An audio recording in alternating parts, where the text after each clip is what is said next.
Tingin ka lagi side mirror.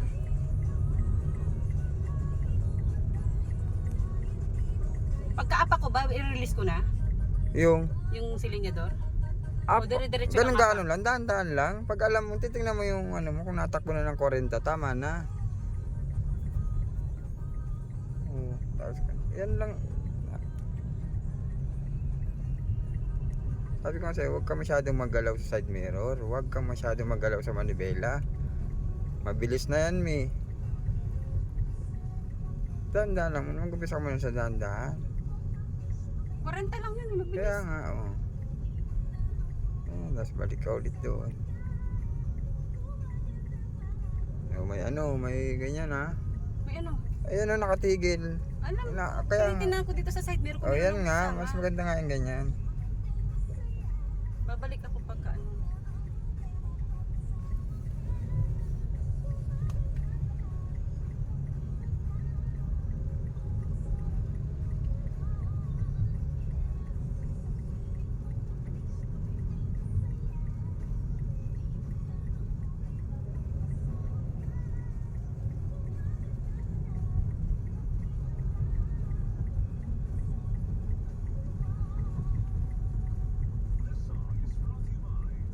Ang galaw mo naman sa manibela, mi.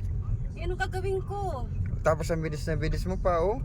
Dahan-dahan lang, tinan mo, magtingin ka sa ano. Nire-release ko na nga eh. Hindi release, ibig sabihin magpipreno ka ng kaunti. Tignan mo, pinapractice ko nga sarili ko Oh, di mabilis sige. eh. Ibig sabihin ko, mabilis, tapos pag ganun-ganon. Eh kasi nga, tinatansya ko din yung spacing. Wala naman to. Sige, bahala ka.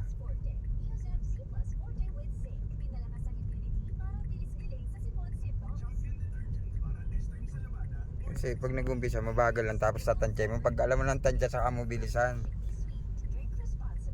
Para alam mo rin yung ano ng manibela, na paano ba ang manibela. Galaw ba ng galaw o steady lang? Tingin ka lang, tingin ka dito, dyan. Yung katulad niya na oh. Oh, tama na dito. Preno mo na dito, may ano na oh.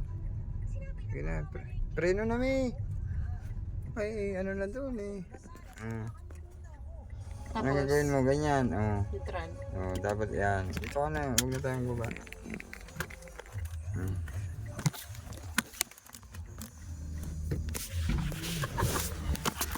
Bilis mo kasi. Dito mo pa nilagay.